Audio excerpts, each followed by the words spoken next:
Hello and welcome, everyone. I'm Tom Bowley, Chief Market Strategist at earningsbeats.com, and this is Trading Places Live. It's Thursday, August 11th, 2022, and I'm pre-recording this Trading Places Live for just a little bit later this morning. Currently, we have futures. Well, they were up a little bit. Let me see if I can get you the latest here.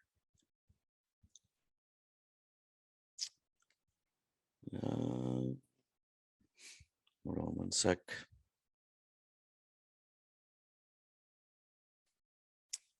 All right, right now in the pre-market, we have, I'll just look at the the ETFs that track the major indices. Right now, the diamonds are up about 0.5%. The spider is up about 0.4%. And then the Qs also up about 0.4%. So pretty good action here as we get set to open today after a really strong day on Wednesday. We'll get into that in just a couple of minutes.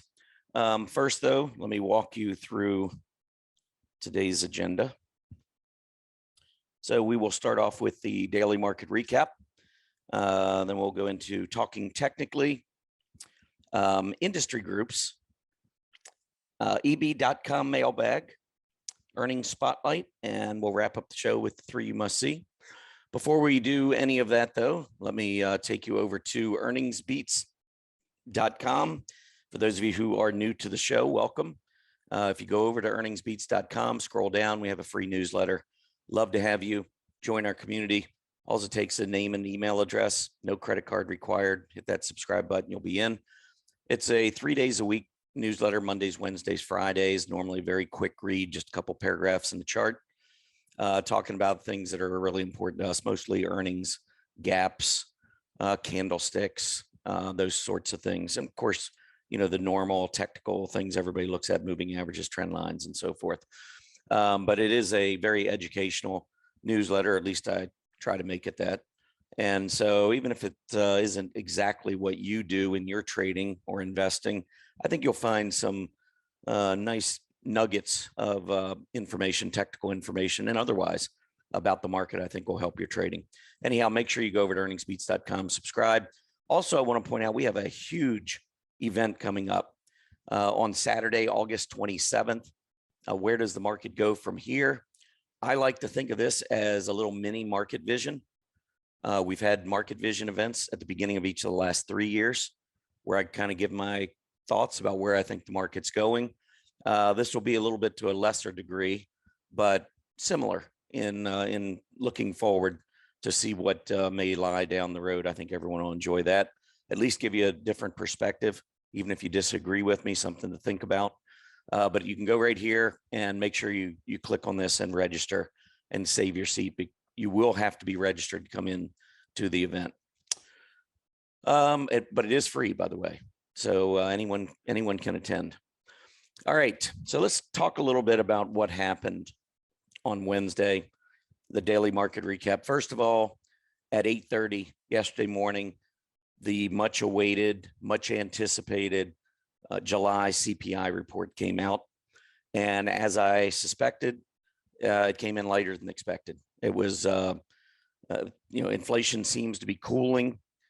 Part of it was pretty easy to predict, in my opinion. I mean, gas prices, if you've been out, I'm assuming your area probably has seen a fairly dramatic drop in gas prices. I know my area has. But also, it's not just about the gas prices at the pump. It's also about crude oil prices. And crude oil prices are going to have more of an impact on the PPI, which we're expecting out this morning in just a little bit. But I think the key here is that the stock market has been anticipating, and one of the reasons, I mean, we can't really point to which reason why the stock market went down 25%, but it went down 25%. The S&P 500, and certainly one of the problems was inflation. And of course, higher inflation forces the Fed to raise rates. So, and of course, the raising of rates is bad for the economy. The economy was already teetering. We've had 2 negative GDP readings in a row, which used to be a recession. Now it's whatever they feel like. But I believe that we are in a recession, or I think it's a very, very mild one. And folks are like, well, how can you have a recession when you've got jobs still as strong as they are? Well, you can have a recession because GDP contracts. I mean, it's unusual. Yeah. But the last 2 years, everything's been unusual. Since the pandemic began, nothing has really been like it was. Everything's been different. So, I can't answer that question. I don't know. I just know GDP's been negative 2 quarters in a row. The economy's contracting. We saw technology, consumer discretionary, those 2 areas get hit really hard. NASDAQ got pummeled. Small caps, mid caps, everything.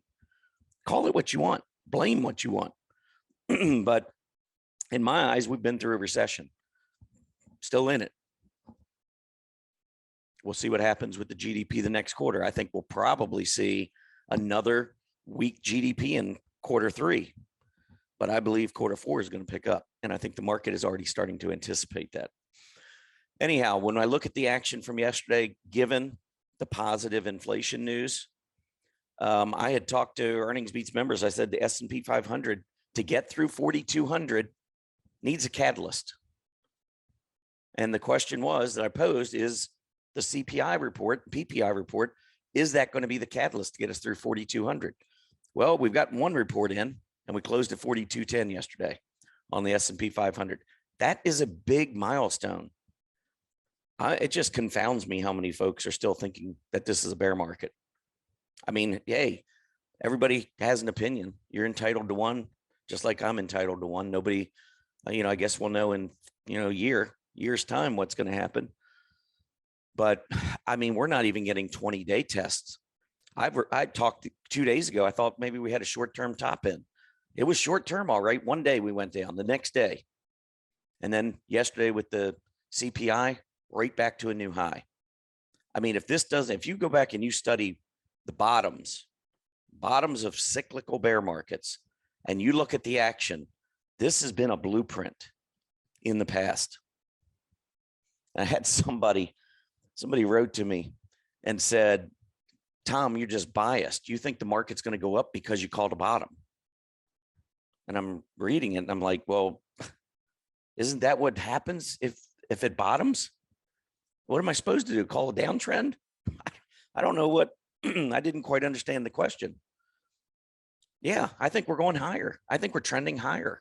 And I don't think we're there yet. I think we're going a lot higher. I didn't know, and I still don't know what's going to happen in the month of September. I'm still nervous about September just because I know history. I don't think we're crashing, but I wouldn't be surprised if we had a weak September, or at least, excuse me, a consolidating September.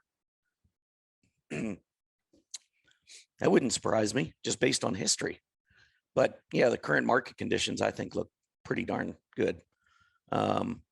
Anyway, so we had the Dow up 1.6% yesterday, 535 points. S&P was up almost 90 points, more than 2%.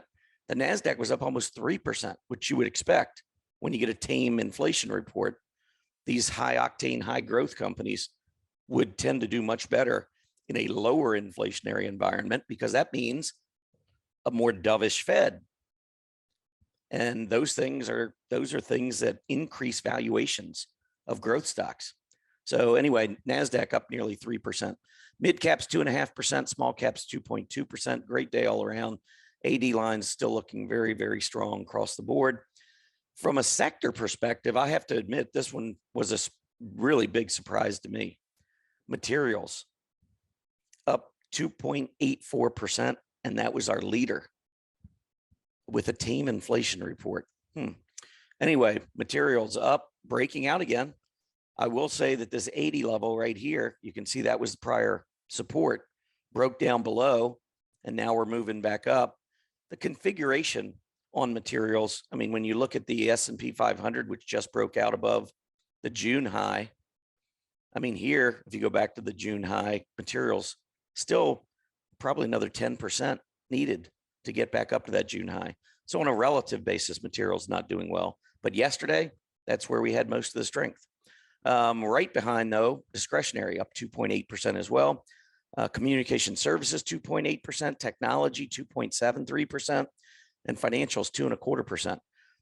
These four are four of our five aggressive groups, and these three are the ones I watch. To me, they're the giants.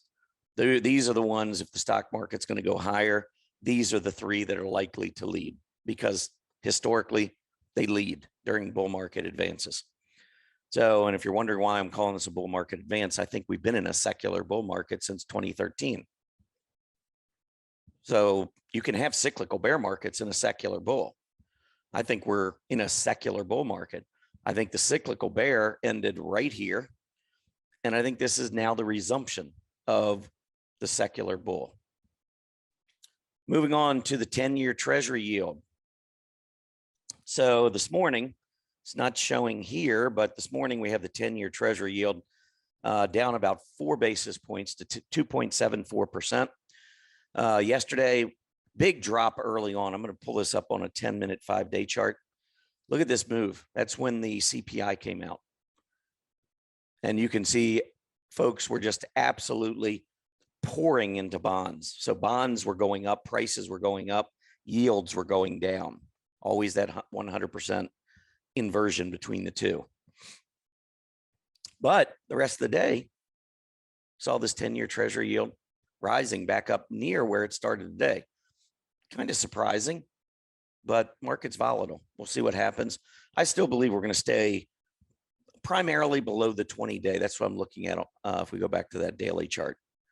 So we're sitting right about on that 20-day. I do think we're going to roll back over again. If we can get through about 290, that would start to argue more for more sideways consolidation. But right now, I still believe we're in this downtrend. I think we're going to roll over. All right, moving on, talking technically. Well, I've already kind of spilled the beans here, but 4,200, really 4,176 was the level I wanted to clear. We had that false breakout 2 days ago. That's what I was referring to. I thought maybe right there, false breakout. That's where maybe we go down and get the 20-day test, short-term top before we go higher. Well, the market had other thoughts, especially with the CPI news yesterday. We pulled back one day on Wednesday and then off to the races. We gapped up above that resistance yesterday and just kept going. And it's going to be interesting when we get the CPI, or excuse me, the PPI report out later this morning. That's due out. Well, obviously, by the time you get this recording, it will have already been reported, but it's due out right now in about 25 minutes or so. Anyhow, let's talk a little bit about industry groups. So semiconductors, a lot of folks, wondering what's going on. They're not really participating. Well, let me just say that they're in an uptrend. Okay. When you look at this chart, you might think, well, maybe there's not a whole lot wrong with semis. I mean, we're moving up, we're trending higher. Looks like maybe a little short-term channel for the last 6 weeks or so. AD line certainly looks strong. I mean, if you look at this, almost every one of these candlesticks are hollow, meaning that we're closing above the open. That's all pretty good news. Where I have an issue with semiconductors is just on the relative chart. I think they're doing okay. They're just not leading, which is actually pretty encouraging for the NASDAQ because the NASDAQ's been leading off that June bottom, and it really doesn't even have relative strength out of one of its primary groups, semiconductors. Look at the relative strength here. This is a relative strength chart, and you can see it's still trending down, lower highs, lower lows. We did move up throughout July, but here in August, we started to pull back down, and this is a daily chart. So the relative strength has dipped back below the 2 moving averages. But one thing I'll be looking for, and what we need to see from a bullish perspective, is we want this group leading. I mean, to truly have a big market move to the upside, this is a group we're not likely to see that huge move up if semiconductors don't lead. So look for this line to go back up above these tops. And if that happens, it would just be one more check mark in the bulls column for this secular bull market. Also, I wanted to look at some other, industry groups on a relative basis. If you follow me here at Trading Places Live, both at StockCharts and also over at earningsbeats.com. By the way, if you're not familiar, if you always watch me here on Tuesdays and Thursdays, I also do Monday and Wednesday shows. And all you have to do is come over here And we usually have it set up about 8:45 on Monday and Wednesday. The room will be open. When you come into Trading Places Live, right now it's showing a recording for the last show, but right before the show, there'll actually be a link to join the show. And all you do is click the link and come on in. And that usually is set up, like I said, around 8:45. So just be aware, that you can join me on Monday and Wednesday, as well as Tuesday and Thursday here at StockCharts. Anyway, getting back to this, yesterday on my show over at Earnings Beats, I pulled up all of the industry groups on a relative basis within the technology sector. So I thought today what we could do is go through and run through the discretionary groups to see how they're doing. Now, again, this is down here at the bottom is the absolute chart. Here on the top, this is the relative strength chart. So all this is telling me when I look at this very quickly is whether or not hotels as a group are outperforming the S&P 500 or not. This is a 3-year weekly chart. So you can see back in the pandemic, hotels got hit pretty hard, as you would expect. Nobody was staying in hotels. Since then, for the most part, we've been coming back, but we've had these periods where it's been weak. And really, we've been in one of those periods the last few months, but it does look like the group is improving. Toys, I'm going to go through these others pretty quickly. Just wanted you to kind of understand how these charts put together. But the toys group was doing good. It's kind of rolled back over again. So we got that, we had really horrible relative strength, or a lot of relative weakness actually, in toys in 2021. I mean, that is a lot of weakness, relative weakness. And there you can see the absolute weakness. Well, the absolute weakness has continued, but it just hasn't been as bad as the overall market. Remember, the S&P 500 went down 25%. Toys already took a big hit. So this year, we're getting what I would call a relative dead cat bounce. You always talk about dead cat bounces when when a stock or something goes down and just bounces a little bit. This looks like a huge drop and a relative dead cat bounce. Anyway, that's toys. Restaurants have improved. I mean, you might be talking recession, but remember, the stock market looks out, looks ahead. And right now, we've got a positive bullish configuration here on the restaurant group. Relative strength up. The 20-week moving average is above the 50-week, and price is above the 20. That is a bullish configuration. And until things change, you got to at least be considering restaurants. Specialized consumer services, trending higher, getting that crossover, just starting to look bullish there. Excuse me. Clothing and accessories, still trending lower. This is still more of a bearish configuration with the relative price action beneath the relative 20-week moving average, beneath the relative 50-week. Home improvements looking better, but still not getting through the moving averages. So yeah, it came off that March low, but it still got some overhead work to do there. Recreational services had a big day yesterday, but you can see overall, this is a group that has not been performing well at all. And so, yeah, short term, it's okay. Just be careful if this group rolls over. It's been an underperformer for a long time. Apparel retail, much like clothing and accessories, just kind of trending down, not really showing as much at this point. Specialty retail has been bouncing back. It's interesting when I start seeing relative strength out of any of the retailers, and some of these other discretionary area restaurants, because everyone's talking about the recession. So it doesn't make sense that retailers, we've got GDP negative. GDP is 2/3 consumer spending. Why would these groups be going up? Well, Wall Street is telling us they're moving into these areas. They're looking ahead and apparently like what they see. Travel and tourism starting to strengthen, but again, this one had a lot of relative weakness. It's got a lot of work to do. Gambling, July's been pretty good on a relative basis, but again, you can see overall not very good. Home construction, Well, rates have kind of come back down a little bit. As a result, we're seeing a little strength in construction, home construction. We need to get back through that high right there, though. That would be a good move. Let's get that relative PPO back on the positive side. Then we can start building off of that. Here's another retailer, broadline retailer, since that May relative low right here. Another big move. This is as good as it's looked in a while.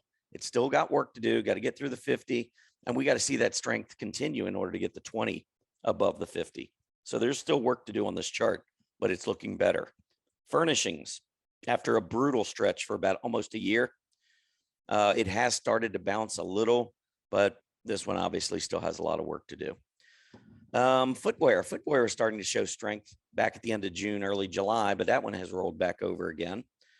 So not really too good there. Notice footwear, clothing and accessories, apparel retailers, all of those are still, really struggling on a relative basis.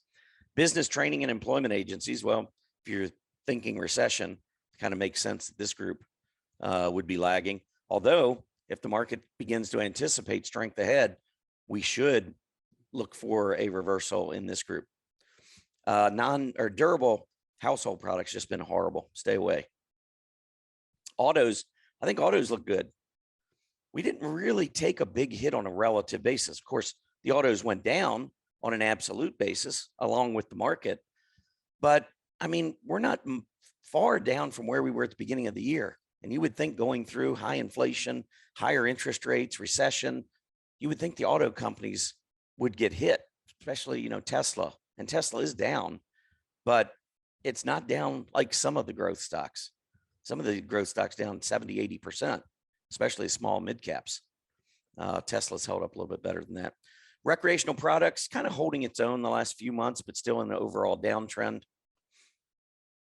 And auto parts trending lower, but trying to make this triple top breakout right here on a relative basis. We're just about there. So this is a group that's definitely on the improve. All right. That's all I had for the industry groups. So I had a question come in. Let's move on to the mailbag. And the question that came in was, Tom, why is the market going up and your 253-day moving average of the equity only put call ratio hasn't rolled over? So just to bring everybody up to speed, this was a chart that I showed back at the beginning of the year at Market Vision 2022. And while everyone else was talking about inflation, I was already talking about a recession. Not too many other folks were, but I said recession would be the next thing after inflation that would worry the market. And it was. But back at the beginning of the year, when everyone was talking about all these different things that were, maybe not so great about the market, my biggest issue coming into this year was sentiment. I just felt like, sentiment, you can go too far in both directions. You can get such bullish sentiment that effectively there are just no more buyers. Everybody who wants to be in is in. I mean, we had this equity only put call ratio, the 253 day. The significance 253 day is there's 253 days in the trading year, 253 trading days. So this is a 1 year. And when I plotted this some time ago, I realized that when you're in a, once I kind of look at this moving average as almost like a cruise liner rather than a speedboat. Once it turns and gets going, it's hard to turn. It doesn't turn easy.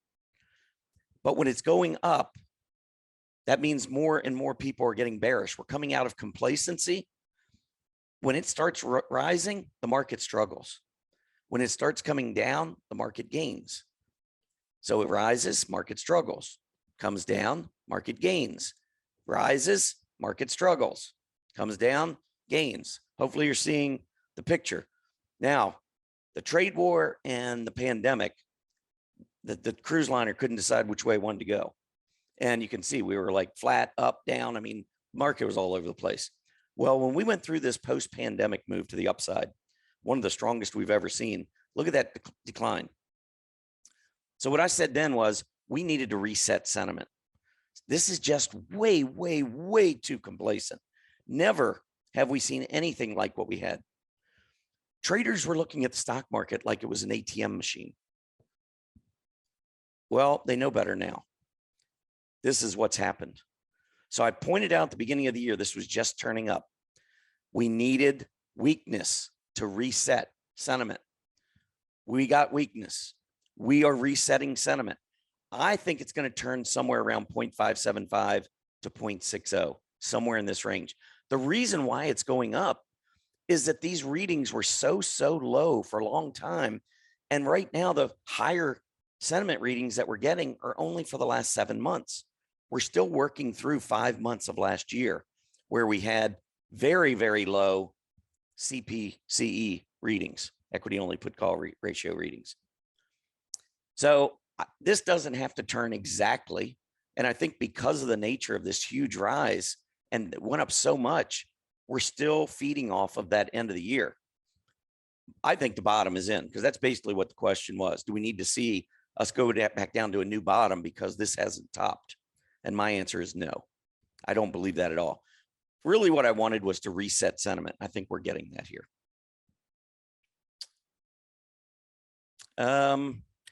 All right, earnings very quickly. Let's pull up Disney. You can see Disney up $10 with its earnings. I have not had a chance yet to look at the earnings from last night or this morning. Let me see if I can find that one. I'm running out of time here, so may not be able to pull it up. Oh, there it is. Okay. Disney did beat $1.09 versus 94 cents. So really good move there. Nice reaction. And I'll tell you what we'll do is we'll use 3 earnings reports as the 3 you must see. So let me pull up Disney. We'll take a look at that chart. Looks to be opening up $10 today. So we're going to be up here in the low 120s. I think it's probably going to run to this where we had bottomed here, 130. I would expect that maybe Disney will see a little bit of resistance there. That's what I'd be looking for. Another company that reported, let me see if I can find one here. Most of these were smaller companies. One that I actually thought would do well going into earnings was Bumble, BMBL. And Bumble only matched expectations. They were expected to lose a penny, and that's what they did. They lost a penny. Stock had been going up, actually last couple of days down. Let me pull this up on a relative strength basis. So relative to software, recently, Bumble was up at about a 9 to 10 month relative high. So seemed like Wall Street was kind of liking what was going on there. I have not looked at the real time, so we will look at it together right here. And it's down 280. So it looks like it's going to gap down close to that 32 level, maybe just below. After morning weakness, this is one I wouldn't be surprised if it rallies back. You've got both the 50 and the 200-day moving average right around where it's going to open. I wouldn't be, and price support, recent price support. So I'd be looking maybe for a reversal, look for a long tail to the downside, maybe a reversal back up. That's what I'd be looking for today. Last one, what else do we have out here today? I think this is a small technology company, SONO, but down 17% after its earnings. It had started to rally recently. I think probably going to go down and put in a right shoulder. So what I'm seeing is an upsloping neckline, left shoulder down here around 19. Looks like we're going to open down right around that 19 level. Then I think we're going to rally probably from there. Anyhow, that's it for me. Everybody have a great day, and I'll be back next week with the next Trading Places Live. Have a great week and weekend, everybody. Happy trading. Hey, Grayson Rose here with StockCharts. Thank you so much for watching. I hope you enjoyed that video. If you did, consider giving it a like down below, maybe leave us a comment, and if you're new to the channel, you can subscribe at the link up above. We're gonna bring you daily content from an incredible collection of technical analysts and financial experts.